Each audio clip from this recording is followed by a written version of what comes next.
Hello YouTube, this is your host Zach5, and today I'm going to be doing a couple things. Number one, I'm going to be showing off my new Void set. Oh, come on, another guy? Dang. Oh well, anyways, I got my full Void set finally, and I'm also going to be doing a little bit of a mole guide slash something to show off my Void on. As you can see, I've already got a kill in. So that's pretty good. People don't normally know what the advantages of Void is, but what it is it's basically like a built-in attack and strength potion built into your armor. It gives you a plus 10% bonus to your attack accuracy and your strength, which allows you to hit more often and hit harder, which is really handy, especially when you've got a Bandos God Sword to use. Which on the mole, that will do a number on his defense if I would have actually been able to hit with any decent amount of damage there. I'm also using super attacks and super strengths, so I can actually do some damage because my standard stats aren't as good as I'd like them to be. And I'm still hardly touching this guy. I don't know why. My last couple kills, I was just completely destroying him, doing constant 200s. Hey, there we go. 165, that's a decent hit. So anyways, oh I had two, there we go, 358 damage, that's awesome. Anyways, Mole is, it's typically a boss monster that low levels can solo. I mean, see this guy's got, she hops, sweet. I love it when people come in there nice and they hop right away, they don't sit there and try to jack your kills. I mean, it's one thing if you go to bank and you come back and someone's there and already killing them, but yeah, whatever. So anyways, the thing with Mole is that it's got a pretty high defense, but I mean, this is a boss monster that level 80s can solo with melee and level 40s can solo with safing with range. I mean, it's really not that hard of a monster. And the nice thing about it is that it's right next to a bank, I mean right on top of a bank, so you can bank whenever you need to and whatever else. Typically you don't end up leaving here without a good 200k made from the claws and skins. Its best drop for just constant drop, guaranteed drops, is 1 mole claw and 3 skins, which I got from the kill before I started recording. Then let's see, what else is there? Ah, crap! Never ever get that hit. Sometimes when you hit him, he'll dig right away, and it'll give you an XP pop up. I'm not sure if you get to keep the XP, but I know that they didn't update to where the damage does not go through. So if you get like a 300 XP hit, God forbid, and he's almost dead, and then he digs as soon as that XP pops up on your screen, he didn't take the damage, he dug away, which means you gotta go hunt him down and everything like that.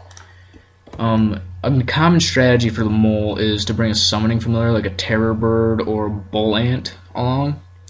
I personally find that to be kind of like a space taker because you gotta have the pouches and stuff like that, and for how long you usually stay down here for, it's really just kind of a space taker is what it is.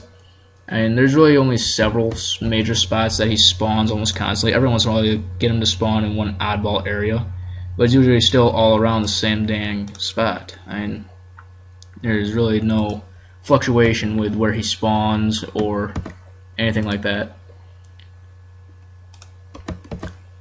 Let's see, where is he? Typically, after the first confrontation, you always want to check the northern area because he's got more spawns in the northern area than he does the southern area. So that'll increase your chances of finding him. I don't know, I've been doing Mole for maybe a couple hours now. Maybe hour, 2 hours, maybe. The biggest problem you'll run into at Mole, especially at my level, is crashers. You'll get constant crashers coming in and trying to crash you. Like I said, level 80s will come in and attempt to crash you. At my level, there's really nothing to worry about there. I've also crashed level 100 and like 19s, 120s while I've been down here, but they've also had their combat level boosted through something like summoning, or prayer. Anyways, let's look at what we got for loot. U-logs, that's about 50k drop, 100 noted U-logs. Every time you get U-logs, it's always 100 of them. And then 1 mole claw and 2 skins. I usually always pick up the big bones just in case I happen to have gotten lucky with the rare drop tables of 175k big bones, which last I checked on the Grand Exchange, that works out to 81 mil.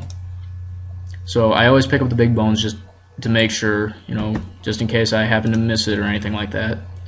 Sometimes it will, because sometimes the Ring of Wealth does have something to do with you getting a lucky drop, and sometimes it doesn't. It all just kind of depends on your luck. So anyways, in 2 kills, let's see what I've made for money here. 2 kills, I've made 137k in 2 kills. And when you can stay down here for a good 4 or 5 kills, you usually walk out with a good 200 to 300k.